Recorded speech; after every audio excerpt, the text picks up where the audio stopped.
Dear students, नमस्कार। आज तक हम समस्त लोगों ने प्रेजेंट टेंस, पास्ट टेंस व फ्यूचर टेंस के पैसिव वॉइस के विषय में डिस्कशन किया था और मैं समझता हूं कि इस चीज को आप लोग अच्छी तरह से समझ भी गए होंगे।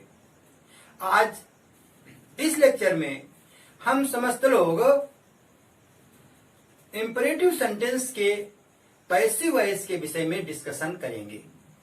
पैसिव वॉइस बनाते समय रूल्स अलग हैं, लेकिन चूंकि हमारा इंपरेटिव सेंटेंस है इसलिए इंपरेटिव सेंटेंस के हिसाब से थोड़ा कुछ नियम में चेंजिंग आती है। लेकिन सबसे पहले जब हमको सेंटेंस बनाना है तो हमें जानना चाहिए कि इंपरेटिव सेंटेंस क्या होता है। तो इंपरेटिव सेंटेंस जानने के लिए हमने सबसे पहला जो वीडियो आपके सामने बनाया है, the sentence and it's kinds, उसको आप देख करके उसका डिस्क्रिप्शन आप पढ़ेंगे तो आपको इंपरेटिव सेंटेंस के विषय में पूरी जानकारी प्राप्त हो जाएगी। आज सबसे पहले हम देखते हैं इंपरेटिव सेंटेंस क्या होता है। तो इसको जानने के लिए हम समझ लें हिंदी में ऐसे वाक्य जिनमें आदेश, सलाह, निवेदन आदि बातें प्रकट होती हैं, वो सेंटेंस इंपरेटिव सेंटेंस कहलाते हैं। साथ ही साथ में जब इंग्लिश सेंटेंस की बात करते हैं तो इस प्रकार के सेंटेंस मोस्टली वर्ब से प्रारंभ होते हैं। यदि कोई सेंटेंस नकारात्मक होता है तो वो सेंटेंस डू नॉट से प्रारंभ किया जाता है, और यदि हमारा कोई सेंटेंस निवेदन करने वाला होता है तो ऐसी दशा में उस सेंटेंस में प्रारंभ में प्लीज या काइंडली लगा होता है, अथवा यदि प्रारंभ में प्लीज या काइंडली नहीं लगा है तो अंत में प्लीज या काइंडली अनिवार्य रूप से आता है। कभी कभी जब कभी नहीं की इंग्लिश आती है तो ऐसी दशा में नेवर सबसे पहले आ जाता है, और जब हमेशा मैंने कहा जैसे ये कार्य हमेशा करो तो हमेशा के लिए ऑलवेज की अंग्रेजी सर्वप्रथम लिखी जाती है। तो इस प्रकार से इन बातों को देख करके यदि हमारे सामने अंग्रेजी का सेंटेंस है तो हम पहचान कर लेते हैं कि हमारा सेंटेंस इंपरेटिव सेंटेंस है, या किसी ने हिंदी में उसको बोल दिया तो हम सेंस के आधार पर उस क्लियर कर लेते हैं कि हमारा सेंटेंस इंपरेटिव सेंटेंस है। अब आइए हम देखते हैं कि इन्हीं इंपरेटिव सेंटेंस का पैसिव वॉइस कैसे बनाते हैं। तो सबसे पहले हम आपको इंपरेटिव सेंटेंस के समझाते हैं कि इंपरेटिव सेंटेंस होता कैसा है। देख दो इसके एग्जांपल्स।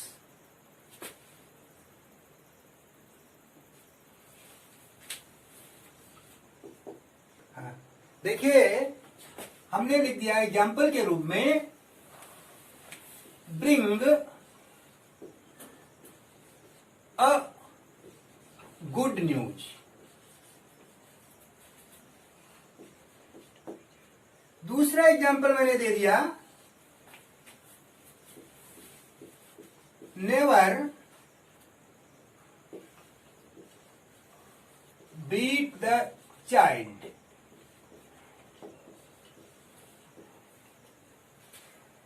थर्ड एग्जाम्पल मैंने दे दिया सिंग लवली सॉन्ग्स।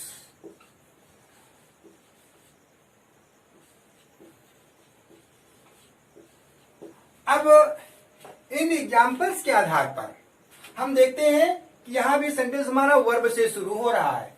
ये भी हमारा वर्ब है, नकारात्मक होने के कारण ये नेवर से प्रारंभ किया गया है, तथा यहाँ भी हमारा ये वर्ब से ही प्रारंभ है, अतः ये सेंटेंस हमारे इंपरेटिव सेंटेंस हैं। तो अब इंपरेटिव सेंटेंस इनका पैसिव वॉइस कैसे बनता है, तो उसके लिए हमको सबसे पहला रूल देखिए,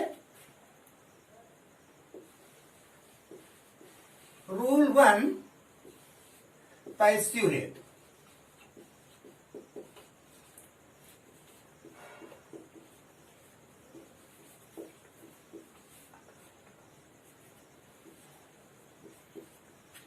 सबसे पहले जब सीधे सीधे इसमें हमारा ये ऑब्जेक्ट है, यानी जब ऑब्जेक्ट हमारे सामने दिया होता है तो ऐसी कंडीशन में let plus object plus be plus verb third अर्थात पास्ट पार्टिसिपल, ये हमारे सामने फार्मूला बनकर के तैयार होता है। इस फार्मूले के आधार पर हम दिए गए सेंटेंस का पैसिव वॉइस बना देते हैं। जैसे जो मैंने पहला सेंटेंस लिखा है, ब्रिंग अ गुड न्यूज, इस सेंटेंस को जब हम पैसिव वॉइस में कन्वर्ट करेंगे तो ऐसी स्थिति में ये पहला वाला सेंटेंस है, इस सेंटेंस का हम पैसिव बनाएंगे तो हम लिखेंगे लेट, उसके बाद में ऑब्जेक्ट लिखा है तो ऑब्जेक्ट यहां पर है अ गुड न्यूज।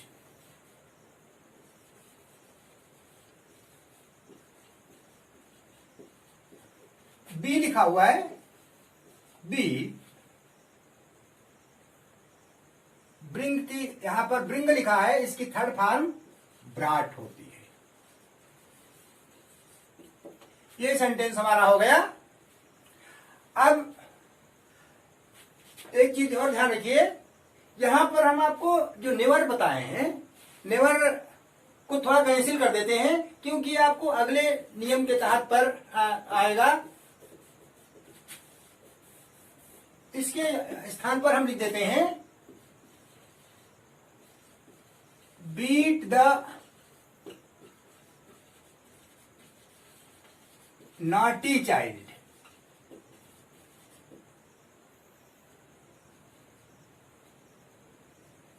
अब जब इस सेंटेंस का पैसिव वॉइस बनाएंगे तो इस सेंटेंस के लिए भी हम पुनः यही formula let the naughty child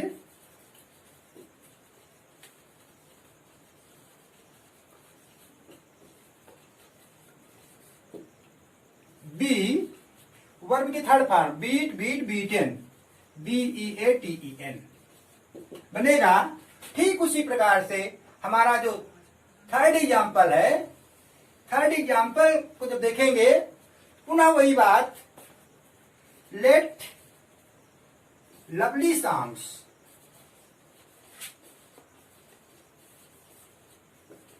B, sing की थर्ड फॉर्म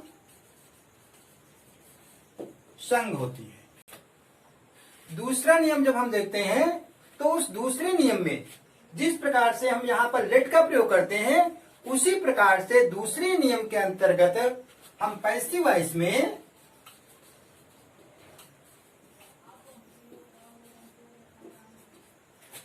सबसे पहले ही ऑब्जेक्ट प्लस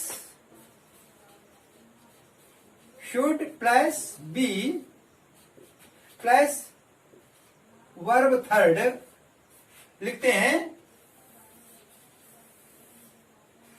इस आधार पर जब हम कोई सेंटेंस बनाते हैं तो हम देखते हैं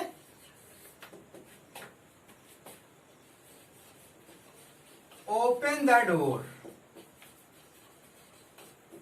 अब जब इसका हम पैसिव बनाएंगे तो इस पैसिव में हम सीधे ऑब्जेक्ट पहले लिखा हुआ है तो हम लिखेंगे द डोर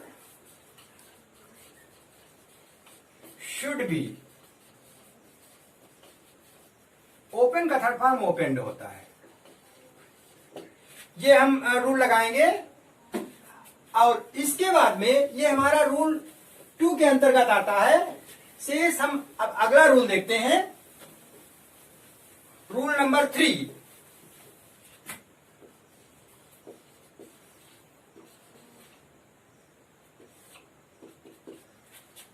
थर्ड रूल में भी जब हम देखते हैं हमारा सेंटेंस भाव के आधार पर बनता है, यानी जिसमें सीधे सीधे लास्ट में ऑब्जेक्ट नहीं होता है, कहीं वहां पर कॉम्प्लीमेंट आ जाता है तो कहीं दूसरे वर्ड्स आ जाते हैं, तो ऐसी कंडीशन में भाव के आधार पर वाक्य बनाते हैं। यानी यदि हमारा सेंटेंस में उसका भाव आदेशात्मक निकालने आदेश दिया जाता है तो ऐसी स्थिति में यू आर रिक्वेस्टेड, या आदेश देते हैं तो ऐसी कंडीशन में हम कहते हैं यू आर ऑर्डर्ड। यदि हम निवेदन करते हैं तो हम कहते हैं यू आर रिक्वेस्टेड। सलाह देते हैं यू आर सजेस्टेड। यदि या यू आर एडवाइज्ड जैसे शब्दों का प्रयोग करते हैं उसके बाद में टू लगा करके पूरा सेंटेंस एज इट इज उतार देते हैं। हाँ, यदि नेगेटिव सेंटेंस होता है तो उसमें हम डू नॉट के स्थान पर नॉट टू का प्रयोग कर देते हैं। उदाहरण के लिए मैंने लिख दिया bring a glass of water.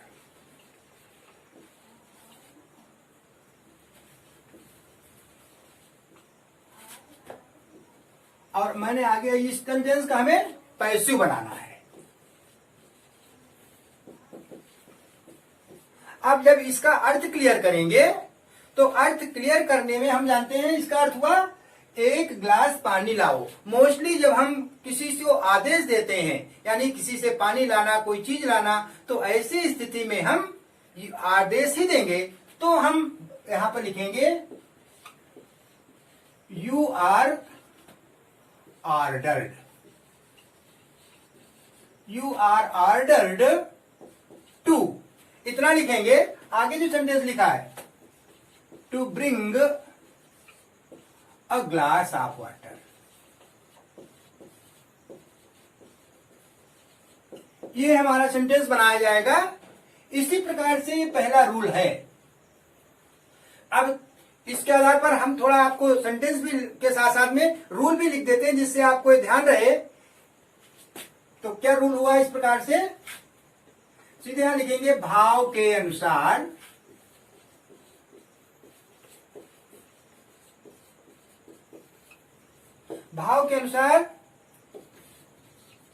You are ordered या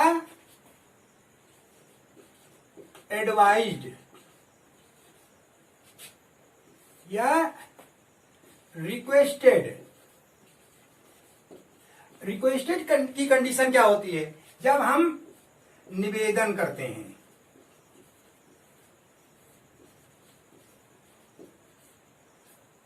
यानी निवेदन करने की दशा में केवल हम रिक्वेस्टेड लगाते हैं, वैसे हम ऑर्डर्ड, एडवाइज्ड जैसे शब्दों का प्रयोग करते हैं और इसके बाद में टू प्लस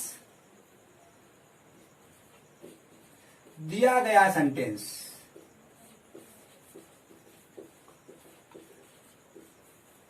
लिखें। अब एक तो हमने आपको एग्जाम्पल ऊपर दे दिया, दूसरा एग्जाम्पल पुनः हम समझे। मैंने कह दिया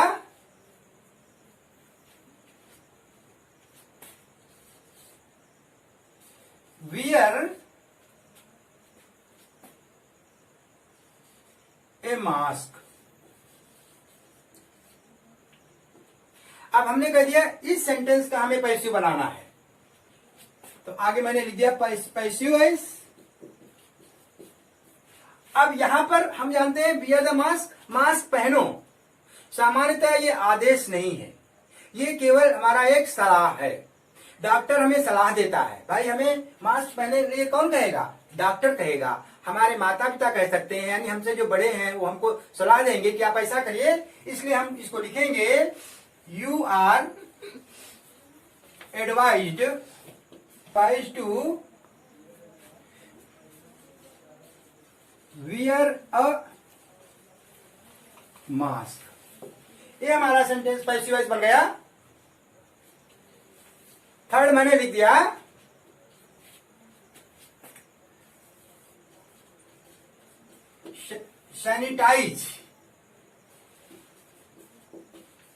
sanitise your hands.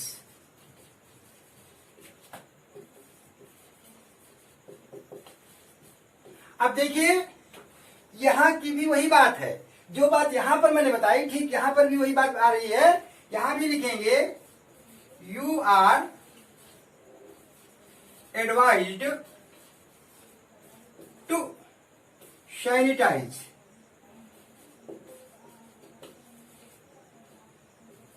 Your hands. अब ये दोनों सेंटेंस यहां पर सलाह व्यक्त कर रहे हैं, एडवाइस दे रहे हैं कि अब तीसरा अगला देखिए जो हमने आपको बताया था कि जिसमें आदेश देने की बात होती है। मैंने कहा एग्जाम्पल नंबर 4,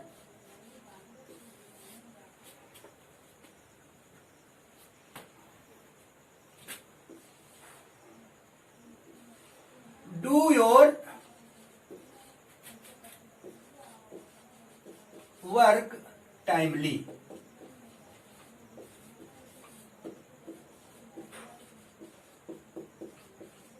अब यहां पर भी दो बातें सामने हैं। इसका अर्थ है डू योर वर्क टाइमली, अपने कार्य को समय पर करो। एक तो हमारा ये आदेश हो रहा है। दूसरी कंडीशन ये भी है कि जो टीचर हमसे कहेगा तो टीचर सीधे हमको इस ऐसे कार्य के लिए आदेश भी दे सकता है। अर्थात हम इसमें लिख सकते हैं you are advised to do your work timely. Fifth आपका एग्जाम्पल हुआ stand on your bench.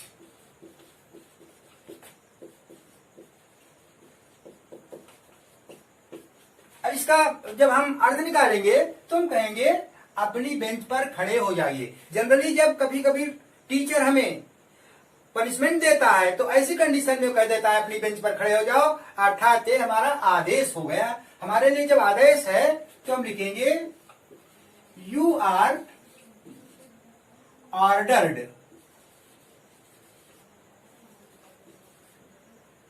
To stand on your bench. अब हमने आपको एक बात और भी बताई थी कि रिक्वेस्ट का भी प्रयोग करते हैं।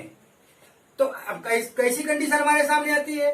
जब हमारे सेंटेंस में प्लीज या काइंडली आता है तो ऐसी दशा में हम रिक्वेस्ट का प्रयोग करते हैं। अर्थात इसका एग्जाम्पल जो हमारे सामने होगा तो आपकी बात और भी क्लियर हो जाएगी। मैंने लिख दिया प्लीज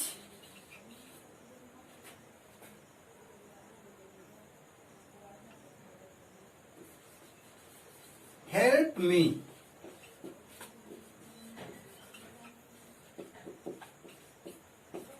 अब जब इस सेंटेंस का हम बनाएंगे पैसिव वॉइस तो यहां पर प्लीज लगा है तो हम लिखेंगे यू आर रिक्वेस्टेड,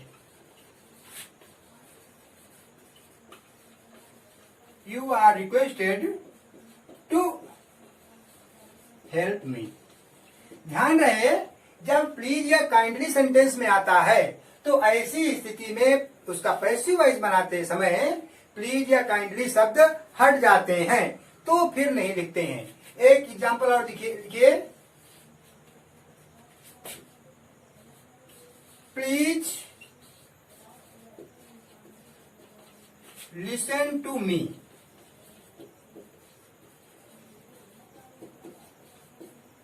अब जब इस सेंटेंस का हम पैसिव वॉइस बनाएंगे तो पुनः हम लिखेंगे you are requested to listen to me, ये बनाएंगे। अब एक चीज और है, अभी तक हमने आपको जितने भी सेंटेंस बताए हैं वो सभी सेंटेंस हमने आपको मोस्टली स्वीकारात्मक बताए हैं। हमने आपको कोई निगेटिव सेंटेंस नहीं बताया है। अब देखिए निगेटिव सेंटेंस कैसे बनता है, उसमें भी कोई बड़ी बात नहीं, केवल जरा सा दिमाग लगाने की आवश्यकता है। मैंने लिख दिया, पुनः लेट वाली बात पर पहुंचते हैं। मैंने लिख दिया do not beat the child.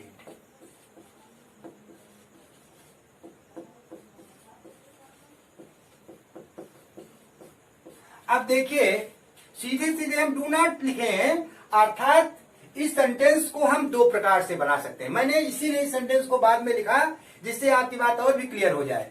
एक तो ये हमारा मना करने वाली बात है, आदेश दिया गया कि ऐसा काम न करें, और दूसरा ये नकारात्मक वाक्य यानी सलाह देने वाली भी बात है। तो इस सेंटेंस का पैसिव हम दो प्रकार से बनाएंगे। एक तो बनाएंगे सीधे सीधे लेट से, let the child not be beaten.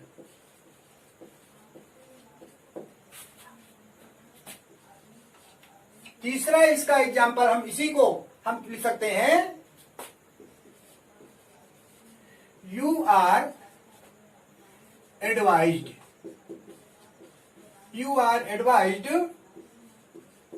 Not to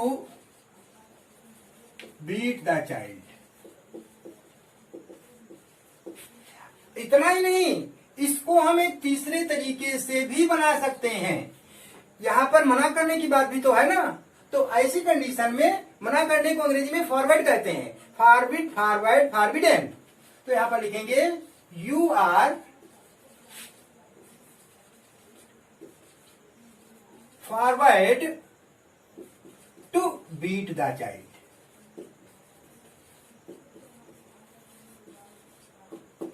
इस प्रकार से जितने भी सेंटेंस हुए, सेंटेंस तो हमारा एक है, लेकिन एक सेंटेंस को हम इन तीन मेथड्स के द्वारा बना सकते हैं, क्योंकि यहां पर तीन प्रकार के भाव हमारे सामने आ रहे हैं। जब ऐसी कंडीशन हो गई जनरली तो हम लेट का प्रयोग कर दिया, या जब सलाह देने की कंडीशन मैंने सोची तो यहां पर एडवाइस लगा दिया, और जब सीधे मना करने की बात आ गई तो वहां पर हमने फॉरवर्ड का यूज कर दिया। अब एक चीज और ध्यान रखिए, कभी कभी जो हमारे सेंटेंस नेवर से प्रारंभ होता है तो नेवर थोड़ा इससे डिफरेंट बनता है। उसका भी एक एग्जांपल देख लीजिए आप लोग। मैंने लिख दिया नेवर टीच एनीवन।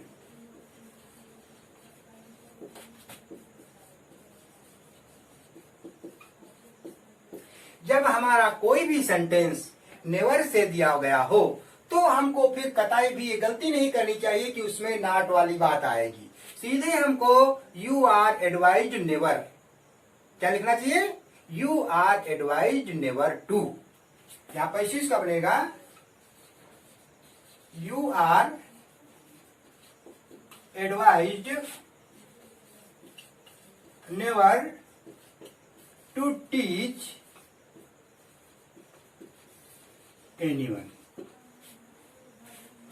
और इस प्रकार से हमने देखा कि हम विभिन्न प्रकार के अलग अलग किस्म के अलग अलग सेंस के हम पैसिव वॉइस बनाते हैं, जो और ऐसे सेंटेंस जो इंपरेटिव सेंटेंस होते हैं। हमको लगता है कि इस प्रकार से आपने इन सारी चीजों को समझ लिया होगा। अब हम सोचते हैं कि आपने जो कुछ पढ़ा उसका आपको व्यवस्थित रूप से ज्ञान हो जाए। इसके लिए हम आपको इसमें कुछ प्रैक्टिस के लिए भी सेंटेंस देना चाहते हैं। आप अपने ज्ञान को जांचने के लिए कि आपने कितना सीखा है, इसके लिए आपको ओनली 5 सेंटेंस जो प्रैक्टिस के लिए मैंने दिया है उसको भी देख लीजिए, जिससे आप उसका प्रैक्टिस करें और आप अपने ज्ञान को सही प्रकार से जांच सके। Practice exercise.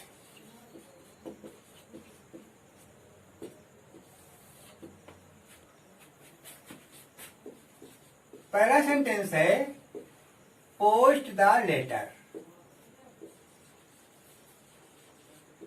अब यहां पर आपको ध्यान रहे, इसको आपको पैसिव बनाना है, इसलिए हमने आपकी जानकारी के लिए पैसिव वॉइस लिख दिया। Sentence number 2, do not quarrel anyone. इसका भी हमें पैसिव ही बनाना है। Sentence number 3, always speak the truth. इसका पैसिव बनाना है sentence number 4, bring your books daily। इसका पैसिव बनाना है। Sentence number 5 and last sentence,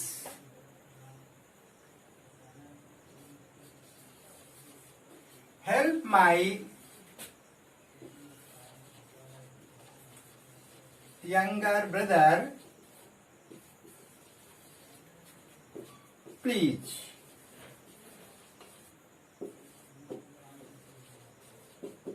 इस प्रकार से हमने आपके सामने ये 5 सेंटेंस दिए। आप ये 5 सेंटेंस की पैसिव वॉइस बना करके आपने क्या पढ़ा है इसकी आप जांच कर सकते हैं। अब इस प्रकार से आपने 5 सेंटेंस हमसे प्राप्त किए जिनकी प्रैक्टिस एक्सरसाइज आपके लिए है। यदि आप चाहें तो आप अपने इन सेंटेंस का सॉल्यूशन मेरे कमेंट बॉक्स में लिख करके आप भेज सकते हैं, जिससे आपको बताने में आसानी रहेगी कि वास्तव में आपने क्या सही किया है और क्या गलत किया है। यदि आपका कुछ कहीं मिसिंग भी हो जाती है तो आपको हम पुनः इन सेंटेंसों के माध्यम से एक बार पुनः बताने का प्रयास करेंगे, जिससे आप अपने ज्ञान को और भी बेहतर तरीके से इम्प्रूव कर सकें। अब मैं चाहता हूं कि वास्तव में आपको मेरा ये वीडियो अच्छा लगा हो तो आप हमारे इस वीडियो को लाइक करें, शेयर करें तथा इस चैनल को सब्सक्राइब करना कतई न भूलें, जिससे आने वाला जो वीडियो है आप तक आसानी से पहुंच सके और जो हम आपको सिखाना चाहते हैं उसे आप आसानी से सीख सकें। धन्यवाद।